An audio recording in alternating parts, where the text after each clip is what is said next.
अस्सलाम वालेकुम नाज़रीन। आज जो शख्सियत हमारे साथ मौजूद हैं किसी तारुफ की मोहताज नहीं, पाकिस्तान की जानी पहचानी शख्सियत हैं, जर्नलिस्ट, दानिश्वर, कालम निगार और जिन्हें कहते हैं ना कि भरपूर राय बनाने वाले लोग, वो हमारे साथ मौजूद हैं। मोहतरम जनाब सोहेल बड़ाई साहब, आज हम इनसे पूछेंगे कि ईद पर इनके क्या मामूलात होते हैं, ईद कैसे गुजारते हैं। सोहेल साहब, ईद कहाँ से आगाज़ कहाँ से करते हैं? मीठी ईद कैसे शुरुआत कैसे होती है आपकी?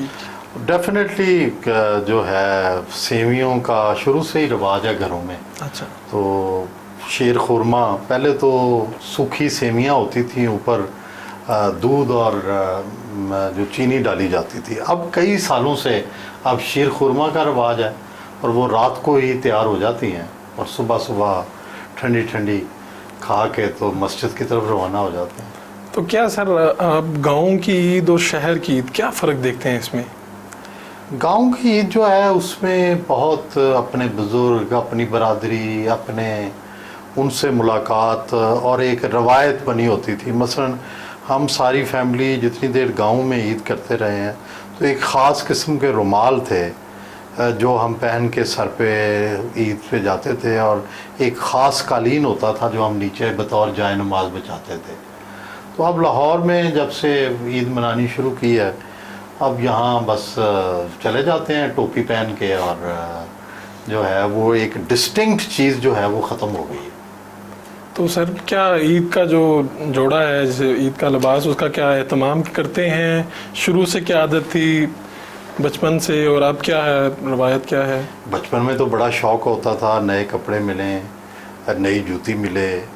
उस ज़माने में रिवाज भी था कि ईद पे बच्चों को नए कपड़े और जूतियाँ मिलती थीं और तभी मिलती थी, आगे पीछे साल में नहीं मिलती थी। अब चूँकि उम्र का एक हिस्सा गुजर चुका है, लेकिन अब भी मैं कोशिश करता हूँ कि ईद के दिन नया ही लिबास पहनूँ, क्योंकि एक ईद मनाने का एक जश्न है, इस्लामी है, मजहबी है, तो उसको अच्छे तरीके से मनाना चाहिए। तो सर, ईद पे रवायती खाने चलते हैं कि फरमाइश करके कुछ बनवाते हैं? नहीं, फरमाइश करके बनवाते हैं। ख़ासकर मुझे सबसे ज़्यादा पसंद पुलाव है, तो उस दिन पुलाव ज़रूर पकता है हमारे घर में, मटन पुलाव। तो वो फरमाइशी भी होता है और चूँकि मुझे पसंद भी है, तो दोनों चीज़ें हो जाती हैं। तो सर, अब तो स्टेज में हैं जब आप ईदी देते हैं, ईदी लिया करते थे, ये भी एक ज़माना था जी जी, उसके बारे में बताइए। जी बिल्कुल, ईदी बहुत सालों तक ली और बहुत ली, हर एक से ली, चचा से, मामू से, वालिद से, और अब सबको देनी पड़ती है। ये वक्त है और मुझे एहसास ये है कि बचपन में मेरी एक फीलिंग थी कि ये ईदी देने में बड़ी देर कर देते हैं, तो वक्त बड़ा गुजर जाता है, वक्त बड़ा ज़ाया हो जाता है जो जिस बच्चे को ईदी मिलती है। तो मैं तो ये करता हूँ कि सुबह सवेरे सवेरे सबको फारग कर देता हूँ। आपने उस रवायत को ख़त्म, मैंने उस रवायत को बेहतर किया। तो सर, क्या मामूल बाकी दिनों में क्या होता है? लोगों से मिलना जुलना, लोग आते हैं? ईद जो है ना जी, ये हमारा त्यौहार को उस तरह से बनाया नहीं गया जिस तरह बनाना चाहिए। मैं क्रिसमस देखता हूँ या दुनिया के बाकी त्यौहार, तो उनको लोगों ने बड़ा सजाया बनाया है। हमारे यहाँ बच्चों के लिए कोई खुशी नहीं है ईद के दिन। बड़े जो हैं वो सो के और खाना खा के वक्त गुजारते हैं। तो क्रिसमस में दुनिया में ये है कि वो हर एक कोई घर सजाता है, फिर जो है माँ के घर में जाते हैं, खाना खाते हैं, ख़ास कपड़े पहनते हैं। तो हमारे यहाँ भी इन चीज़ों का एहतमाम होना चाहिए। और इसको पहले मेले लगते थे ईद के दिन, बच्चे जो थे उन मेलों में जाते थे, अब वो मेले भी ख़त्म हो गए। तो बच्चों को सिवाय ईदी लेने के और बाज़ार जाने के कोई उनकी तफरीह नहीं है, और बड़ों की तो बेचारों की कोई तफरीह है ही नहीं। वो या सोए रहते हैं या मिलने खाना खाते हैं और लोगों से जो घर आए मिल लेते हैं। तो मेरा ख्याल है कि इसको ईद पे थोड़ा वर्क करना चाहिए, समाजी तौर पर, सकाफती तौर पर इसको रिच करना चाहिए। मतलब जो जोशो खरोश देखने में आता था वो कम हुआ है? जी डेफिनेटली कम हुआ है, और उसकी वजह यह है कि लोग, पहले ये होता था कि घरों से बाहर ज़िंदगी ज़्यादा थी। अब आहिस्ता आहिस्ता हम घरों के अंदर मुक़य्यद होते जा रहे हैं। एसी भी एक वजह है, बड़े घर भी एक वजह है, आरामदेह घर भी एक वजह है। پہلے یہ ہوتا تھا دیہات کے لوگ داروں میں اکٹھے ہوتے تھے، شہر کے لوگ کھلے میدانوں میں اکٹھے ہوتے تھے، عید کی نمازیں بھی وہیں ہوتی تھیں کھلے میدانوں میں، میلے بھی وہیں لگتے تھے۔ اب نماز ہوتی ہے تھوڑی دیر کے لیے لوگ باہر جاتے ہیں اور پھر گھروں میں آ کے قید ہو جاتے ہیں پھر سے۔ تو عید کا ٹائم ہے، ویسے موسیقی سے بھی آپ کا لگاؤ ہے، کیا سنتے ہیں کوئی عید پہ یا ویسے شوق؟ مجھے بس عجیب سا تنوع ہے شخصیت میں بڑے ماڈرن ترین گانے بھی سنتا ہوں اور کلاسیکی بھی سنتا ہوں، اور دونوں کا مزہ لیتا ہوں۔ طبیعت پہ ڈپینڈ کرتا ہے کہ اس روز طبیعت کیسی ہے، کسی دن کلاسیکل بہت اچھے لگتے ہیں، کس دن ماڈرن بہت اچھے لگتے ہیں، تو دونوں طرح کی موسیقی میری گاڑی میں ہوتی ہے۔ تو میں کہہ دیتا ہوں بھائی آج غزلیں لگائیں، ٹھیک ہے، اور کسی دن دل کرتا ہے کہ نہیں بڑے شوخ اور چنچل گانے سنوں، وہ پھر وہ لگا لیتے ہیں۔ کوئی ایسا گیت بھی ہے جو ماضی کی یاد دلاتا ہے؟ بالکل جی، ماضی کی یاد، سوا گیت صرف وہی یاد ہیں جو بچپن میں سنے ہوئے ہیں، سانو نہر والے پل تے بلا کے، فرے ماہی کتھے رہ گیا، یا کہندے نے نینا، بس وہی یاد ہیں اور وہی اچھے لگتے ہیں۔ باقی تو بس ایک دفعہ سن لیتے ہیں، لیکن جو مٹھاس اور جو ان کے ساتھ ایک رچاؤ ہے وہ نہیں ہے ان گانوں میں۔ تو سر آپ خوش مزاج بھی ہیں، خوش لباس بھی ہیں، خوش ذوق بھی ہیں، ابھی جو سہیل وڑائچ اب ہیں، کوئی ایسی چیز، کوئی ایسی خواہش جو باقی ہو؟ جی خواہشیں تو بہت باقی ہیں، لیکن ہوا یہ ہے کہ میں نے جس زندگی میں جو خواہش کی ہے نا وہ فوراً تو نہیں، لیکن مجھے ملی ضرور ہے۔ بڑا میں اس بارے میں خوش قسمت ہوں، دیر سے ملتی ہے لیکن مل جاتی ہے۔ اور باقی یہ جو محرومیاں ہیں، ایک محرومی جو ہے وہ بہت ہے مجھے، کہ میں قلبی طور پر ایک اداس آدمی ہوں، باوجود تمام تر اپنی خوش مزاجی کے کہیں میرے اندر اداسی ہے۔ اس کی کیا وجہ ہے؟ میرا خیال ہے جو میں بہت زیادہ اپنے آپ کو کہیں سوچا ہے، اس کی وجہ شاید میرا گھر سے دور رہنا ہے۔ میرے ہاسٹل لائف جو ہے اس نے مجھے اندر سے اداس اور تنہا کر دیا، اور وہ گرم جوشی مجھ میں نہیں ہے جو ایک اس بچے میں ہوتی ہے جو گھر پہ رہتا ہے۔ تو میں نے پھر اپنی فیملی میں اپنے تجربے کے بعد کسی کو ہاسٹل نہیں جانے دیا۔ سو مجھے تو یہ تجربہ ہوا ہے، اگرچہ کچھ بڑی بہتر چیزیں بھی آئیں، سیلف کانفیڈنس آیا، اعتماد آیا، اپنے آپ رہنا آیا، ڈپینڈنس کم ہوئی، لیکن ساتھ ہی ساتھ یہ سرد موری بھی آ جاتی ہے۔ یہ کوئی خاندانی روایت تھی جس کو نبھانے کے لیے آپ کو ہاسٹل جانا پڑا؟ اگر آپ نہیں، خاندانی روایت نہیں تھی، میں بہت لاڈلا تھا اپنے خاندان کا، کیونکہ میں اکلوتا بچہ تھا، میری بہن نہیں تھی، بھائی نہیں تھا، تو والد صاحب یہ سمجھتے تھے کہ یہ بہت زیادہ لاڈ پیار میں ٹھیک نہیں ہے اس کا، تو انہوں نے مجھے ایک گاؤں بھیج دیا اور میں وہیں رہا 3-4 سال۔ تو وہ دور دراز گاؤں تھا، بجلی بھی نہیں تھی وہاں، اور وہاں ذرائع آمد و رفت بھی سائیکل تھا یا ٹانگا تھا، تو وہ 3-4 سال میری زندگی کو اس نے بدل دیا، اور وہ جو میں ایک نرم و نازک شہری تھا، شہری بچہ تھا، وہ بالکل ایک بدل کے کھردرا پینڈو بندہ بن گیا۔ تو یہ شاید وہ تبدیلی چاہتے تھے میرے اندر جو وہ لے آئے۔ ہم نے سنا بھی کہ سہیل وڑائچ ایک شرارتی بچہ بھی رہا ہے، تو وہ آپ کا سفر وہ کیسے، وہ چینجنگ کیسے آئی شرارت سے اتنا سنجیدگی؟ یہ بھی بڑا ایک دلچسپ واقعہ ہے۔ میں 10ویں کلاس میں پڑھتا تھا، اور میرے وہاں پیٹرن اور میرے وہاں استاد بھی تھے، میرے رشتہ دار بھی تھے، بزرگ بھی تھے، سرور کیانی صاحب۔ ایک دن کسی لڑکے نے میری جا کے ان سے شکایت کی، تو وہ اس لڑکے کو ساتھ لے کے کلاس میں آ گئے، اور انہوں نے کہا کہ بھئی یہ سہیل نے اس کو تنگ کیا ہے۔ تو ساری کلاس ہی کے ایک لڑکے نے کھڑے ہو کے میرے خلاف شکایتیں لگائیں کہ بھئی اس نے مجھے کل دھکا مارا تھا، کسی نے کہا جی یہ میری کاپی خراب کر گیا تھا، سارٹ آف جو اس زمانے میں شرارتیں ہوتی ہیں۔ تو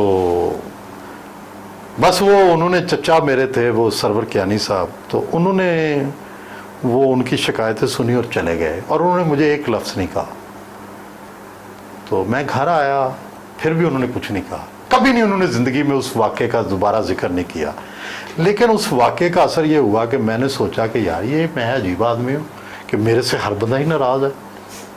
تو پھر میں نے اپنے جو طرز عمل تھا اس کے اندر نمایاں تبدیلی کی, اور حالانکہ وہ کرتا میں شرارت کے لہجوں میں تھا, لیکن ایسی شرارت جو دوسروں کو ناراض کر دے, اس سے میں نے یہ سبق سیکھا کہ یہ نہیں کرنا. اور پھر میرے میں تبدیلی آئی, اور پھر اس کے بعد میں زندگی میں جہاں بھی رہا ہوں, I have been leader of the people, I have been loved by the people, I have been liked by the people. چاہے میں یونیورسٹی میں رہا, کالج میں رہا, تو اس سے میں نے سبق سیکھا. تو آپ شرمیلے تھے بچپن میں؟ بہت, اب بھی شرمیلا ہوں بہت زیادہ.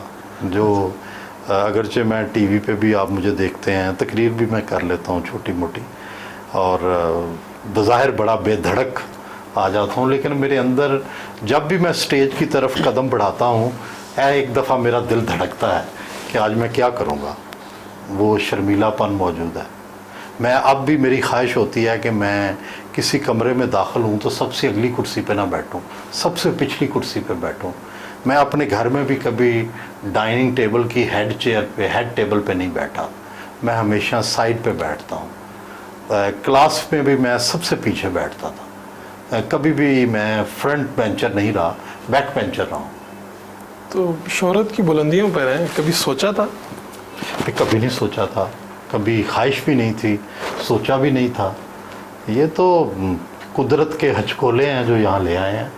اور صرف ایک بات ہے کہ میں نے زندگی میں یہ ضرور سوچا تھا کہ میں نے سیدھے راستے پہ چلنا ہے, جو ملنا ہے اسی میں ملے گا.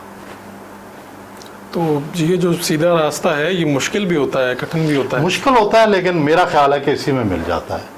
خلوص سے, محنت سے, بس ایک سیدھے راستے پہ چلیں, سب کچھ راستے میں آ جاتا ہے, خود بخود آتا ہے. نہ آپ کو کسی کی طرف ہاتھ دراز کرنا پڑتا ہے, نہ کچھ کرنا پڑتا ہے. بالکل دولت, شہرت, عزت سب کچھ خدا خود دیتا ہے. ہاں, شاید یہ خوش قسمتی ضرور شامل ہوتی ہے, محنت تو بہت لوگ کرتے ہیں, شاید سیدھے راستے پہ بھی بہت لوگ چلتے ہیں, لیکن مہربانی خدا کی سب پر نہیں ہوتی. تو میں وہ خوش قسمت ہوں جس پہ مہربانی بھی ہو گئی. آپ کے پروگرامز دیکھے جائیں تو آپ بڑے دھیمے لہجے میں سوال اٹھاتے ہیں, اور آپ کی شخصیت میں ایک ٹھہراؤ نظر آتا ہے. عام زندگی میں بھی ایسی ہیں؟ میرا خیال ہے وہی اسی شخصیت کا عکس ہی ہے وہ بھی, جو آپ سوال دیکھتے ہیں. میں عام زندگی میں بھی کبھی بہت, جیسے میں نے کہا, ایگریسو تھا میں, لیکن پھر آہستہ آہستہ میں نے اپنے اوپر قابو پایا ہے, اور میں نے اپنی جو زندگی ہے اس کو کوشش کیا ہے کہ اس میں غصہ کم ہو, اس میں جارحیت کم ہو, اس میں دوسروں کے لیے نفرت نہ ہونے کے برابر ہو. اگرچہ اس میں مکمل بندہ کامیاب نہیں ہوتا, وہ تو بہت بڑے لوگ ہیں جو اس میں کامیاب ہوتے ہیں, لیکن کسی حد تک آپ کنٹرول کر سکتے ہیں. تو وہ کسی حد تک میں نے کنٹرول کر لیا. تو کوئی الجھنے کی کوشش کرے تو کس طرح سے پھر؟ اتفاق کی بات ہے کہ میرا خیال ہے کہ ایف اے کے بعد میری کسی سے لڑائی نہیں ہوئی, اور زیادہ سے زیادہ کسی سے کوئی 2-4 فکرے شاید ایکسچینج آف ہارٹ ورڈز ہوئے ہوں گے, لیکن لڑائی میں طرح دے جاتا ہوں یا لوگ ہی ٹال جاتے ہیں, بس سم ہاؤ نہیں لڑائی ہوئی کبھی. ہاتھا پائی تو میرا خیال ہے ایف اے میں ایک اپنے دوست کے ساتھ ہوئی تھی آخری, وہ بھی دوست کے ساتھ لڑتے لڑتے, مذاق کرتے کرتے لڑائی ہو گئی سیریس, تو لیکن اس کے بعد نہیں کبھی ہوئی. گفتگو کا سلسلہ جاری ہے جی, یہاں پر لیں گے ایک شارٹ بریک, ہمارے ساتھ رہیے گا.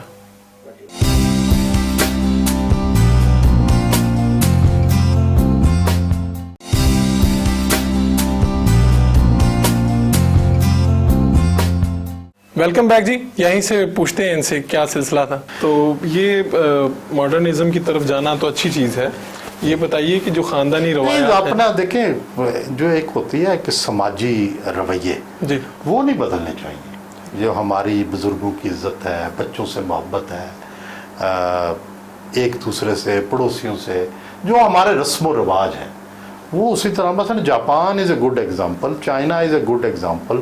انہوں نے اپنے کلچر کو اس طرح سے نہیں بدلا, لباس بدل لیا ہے, انہوں نے اپنی مشینری بدل لی ہے, لیکن اپنے دل نہیں بدلے.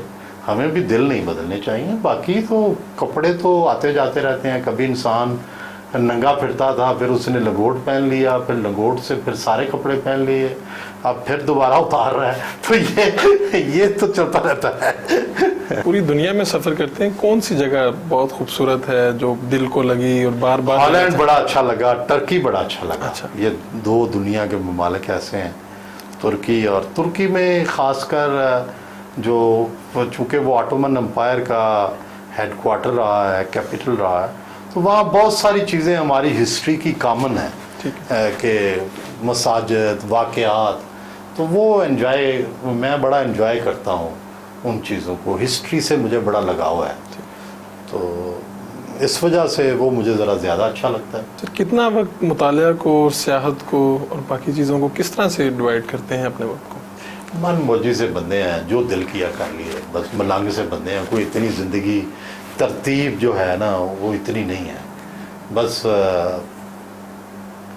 अगर तरतीब होती तो शायद बहुत बेहतर ज़िंदगी होती, लेकिन मैं अपने जज्बों पे चलता हूँ। मेरा दिल कर रहा है कि किताब पढ़ने पे किताब पढ़ लूँगा, मेरा दिल कर रहा है कहीं जाए बाहर जाने को, मैं बाहर चला जाऊँगा। दिल कर रहा है आज ऑफिस बड़े दिन हो गए नहीं गए, आज ऑफिस देने चाहिए 7-8 घंटे, ऑफिस दे देंगे। तो कुछ ज़िंदगी में आसाइशें हासिल हो गई हैं कि जिनकी वजह से ये किया जा सकता है कि आप अफोर्ड कर सकते हैं कि दफ्तर से अगर आप ना जाएं, घर बैठ के पढ़ लें तो मैनेज हो जाता है। ठीक है, दफ्तर वाले छुट्टी दे देते हैं अगर बाहर जाने को दिल करता है। तो ये आसाइशें ज़रूर हैं जिनकी वजह से ये मन मौजी अपना जो किरदार है वो निभा लेते हैं। सर बताइए कौन सी बेहतरीन? जी, वो मैं कह रहा था कि वो वालदा जैसा जो टेस्ट है ना, जी जी, वो खाने में फिर नहीं आता। और कुछ तो चीज़ें ऐसी हैं कि जो मेरा ख्याल है उनके साथ ही चली गई हैं। खाने की कई चीज़ें ऐसी हैं कि वो फिर नहीं मिलती। और फिर मुझे याद है कि मैं रात 2 बजे भी गया हूँ ना, तो मेरी वालदा ने मुझे गरम रोटी ताज़ा पका के देनी है, और उनको वो बोझ नहीं लगता था। वो मना करना कि नहीं नहीं है अम्मी है रहने दें, नहीं, उन्होंने गरम रोटी पका के देनी है। तो वो फिर जब वालदा दुनिया से चली जाती है तो फिर वो कोई दुनिया में ऐसा नहीं होता जो इस तरह कर सके। तो इसलिए शायद वालिद वालदा की याद जो है वो आपकी ज़िंदगी से महव नहीं हो सकती। फिर हमारी जॉइंट फैमिली सिस्टम है। मेरे चचा और मैं सारी ज़िंदगी इकट्ठे रहे हैं एक ही घर में। पहले मैं उनके घर में रहता था, फिर मैं जब वो रिटायर हो गए तो यूँ समझें कि वो मेरे पास आ गए। तो लेकिन मैं हमेशा उनकी सरपरस्ती में रहा। पिछले साल उनकी डेथ हुई है, तो वो भी एक जो है बड़ी उदासी और गम और एक अकेलापन अब पहली दफ़ा आया है। ऐसे लगता है कि अब कोई साया सर पे नहीं रहा, जबकि पहले अगरचे वालिद भी फौत हो गए, वालदा भी फौत हो गई, लेकिन चचा की सूरत में एक साया मेरे ऊपर था। और वो बिल्कुल वालिद की तरह ही बिहेव करते थे, आते जाते झड़क भी देते थे, नाराज़ भी होते थे, और उसी तरह प्रोटेक्ट भी करते थे, प्यार भी करते थे। तो उनके जाने से ये पहला साल है कि बड़ा एहसास तन्हाई और एहसास उदासी हो रहा है। सर, आप कामयाबी का सफ़र आपके वालिदैन ने और चचा ने देखा, कैसे सेलिब्रेट करते थे आपकी कामयाबी को? क्या माहौल होता था? बहुत खुश होते थे। जो मेरे वालिद साहब तो नहीं देख सके, लेकिन मेरी वालदा और दोनों चचा जो है उन्होंने बड़ी, और सच्ची बात है कि मुझे भी उसी दिन एहसास होता था कि मैंने कोई कामयाबी हासिल की है। जिस दिन मेरे चचा मेरे पे इत्मीनान का इजहार करते थे या खुश होते थे, उसी दिन मुझे लगता था। और बाकी दुनिया जितनी मर्जी है तारीफ़ें करती जाए या कहती जाए, वो मुझे लगता था कि पता नहीं उसमें कितना सच है कितना झूठ है। जब आपके घर वाले कहते हैं तो उसमें एक सच्चाई का अंसर होता है और इत्मीनान का अंसर होता है। तो वो अब मेरे चचा की ये आदत थी कि वो हर रोज़ मेरे प्रोग्राम पे, मेरी किताब पे, मेरे कॉलम पे कमेंट करते थे। थोड़ी देर के लिए नीचे आते थे, उन्हें कहना ओ तू आज की लिख देता है, आज तू इंज कर देता है, जो भी उनके कमेंट्स होते थे तो वो करते थे। तो वही मेरे लिए ये होता था कि आज मैंने ठीक काम किया या गलत। तो अब वो कोई नहीं है दुनिया में बचा। अब दोस्त अहबाब हैं जिनकी राय जो है उनकी अपनी अहमियत है। सर, आप दोस्तों के हल्के में चौधरी साहब भी आपको चौधरी साहब कह के पुकारा जाता है, हमें भी लिबर्टी हासिल है, हम भी कहते हैं। अब ये जो चौधरियों वाली रवायत हैं वो भी आप में पाई जाती हैं, आप निभाते हैं उन्हें, आपका मेरे वालिद साहब को भी लोग चौधरी साहब कहते थे, मैं तो अपन नहीं कहलवाना पसंद करता। मैं अपने घर में मैं ही वाहिद नान चौधरी हूँ, बाहर दोस्त कह लेते हैं, लेकिन मैं अपने बेटे को चौधरी साहब कहता हूँ। उसमें ज्यादा वो खानदानी रवायात हैं, वो ज्यादा चौधरी है, मैं तो एक बरकर आदमी हूँ। सर अगर आप जर्नलिस्ट ना होते तो कौन सा प्रोफेशन? मेरा ख्याल है या वकील होता या उस्ताद होता। मेरे वालिद साहब की ख्वाहिश थी कि मैं टीचर बनूं, लेकिन मेरी ख्वाहिश ये थी कि मैं जिन्ना साहब को बहुत पसंद करता हूँ, कायद आज़म को, और वकालत के पेशे को भी मुझे बहुत पसंद है, आर्ग्यू करना और आर्ग्यू करके विन करना। तो वो चॉइस होती तो शायद मैं वो कोशिश करता। क्या अभी ये मौजूदा जो है इसमें सहाफ़ी आर्ग्यू करके विन कर रहे हैं, आर्गुमेंट बाकी है? मेरा ख्याल है कि अब तो कौमी सतह पर मुकालमा हो ही नहीं रहा, यकतरफा उसको सोली लकी कहते हैं, यानी जो बंदा अकेला ही बोलता है, तो एक ही तरफ बोली जा रही है, दूसरी तरफ को तो बोलने ही नहीं दिया जा रहा। सर आपने सैकड़ों इंटरव्यूज़ किए हैं, सबसे मुश्किल इंटरव्यू कौन सा लगा? सबसे मुश्किल इंटरव्यू वो होता है जो लोग बोलते नहीं हैं। जैसे मुझे सबसे ज़िंदगी का मुश्किल इंटरव्यू जनरल KM आरिफ का इंटरव्यू लगा। ठीक है। कि वो ही was not ready to talk, और हर चीज़ पर पर्दा डालना चाहते थे, हर चीज़ का गोल मोल जवाब देते थे। तो जो गोल मोल जवाब देने वाला है वो खुद भी कंफ्यूज होता है, अपने इंटरव्यू लेने वाले को भी कंफ्यूज करता है। वो मेरा ख्याल है मेरा ज़िंदगी का वर्स्ट इंटरव्यू था। सर आपकी किताबों का अगर नाम देखे जाएं तो उसमें गद्दार कौन, कातिल कौन, या फिर तजादात, मजहबी सियासत के तजादात, तो ये सवाल उठाते भी हैं और आपने इतने ज़बरदस्त इंटरव्यूज़ किए। ये क्या शुरू से था कि सवाल उठाना? और जी ये मेरे अंदर तजस्सुस का मादा जो है ये शुरू बचपन से मौजूद था, और मेरी फूफी और मेरे घर वाले बताते हैं कि मुझे बातें सुनने का बड़ा शौक़ था, कान रस था मैं। ठीक। बल्कि मुझे कहते थे बड़ा कान रस है ये, तो लेकिन नेगेटिवली कहते थे कि भाई ये बातें सुनता रहता है हर वक्त। और फिर मुझे अखबार जो था वो ज़ुबानी याद होता था। मेरे घर वाली कई दफ़ा मजाकन मुझे कहते थे, अच्छा भाई सुहेल वो क्या खबर थी? मतलब कोई जो खबर उस दिन की हो तो वो मैं फर सुना देता था, क्योंकि मैंने इतने गौर से पढ़ी होती थी। तो फिर जब मैं मैट्रिक तक आया तो मैट्रिक में जैसे कहा कि मैं बड़ा नॉटी था, तो हर एक से सवाल करता था। ठीक है। और उल्टे सीधे सवाल करता था, तो वो सवालों की आदत थी मुझे बचपन से। और लेकिन ये तो प्रोफेशन में आके तो फिर उसको ज़रा ज़्यादा डिसिप्लिन से करना शुरू किया। कंटेंट जो है वो हमेशा से मुझे पसंद रहा है, rather than the other things, I love content, कि कंटेंट क्या है किसी चीज़ का। तो अभी आप कुछ नई किताबों पे भी काम कर रहे हैं मेरे ख्याल में, आने वाले कब तक मंजर आम पर आ जाएगी? मेरा ख्याल है ईद के बाद 3 किताबें मैं आजकल तैयार कर रहा हूँ। अपनी एक अंग्रेज़ी जो काम किया है मैंने पिछले 15-20 साल, उस पर मबनी है किताब, शख्सियात पर, फैमिलीज़ पर। तो एक वो है, और एक उर्दू कालमों का मजमुआ है जो कि दी पार्टीज़ ओवर के नाम से आ रहा है। फिर तीसरी मेरी किताब एक दिन जियो के साथ के जो इंटरव्यू हैं वो रिटन फॉर्म में, जो लोग दुनिया से रुखसत हो गए हैं उनके हवाले से। जी आपने सुहेल वड़ाइच साहब की बातें सुनी, उनकी ईद कैसे गुजरती है।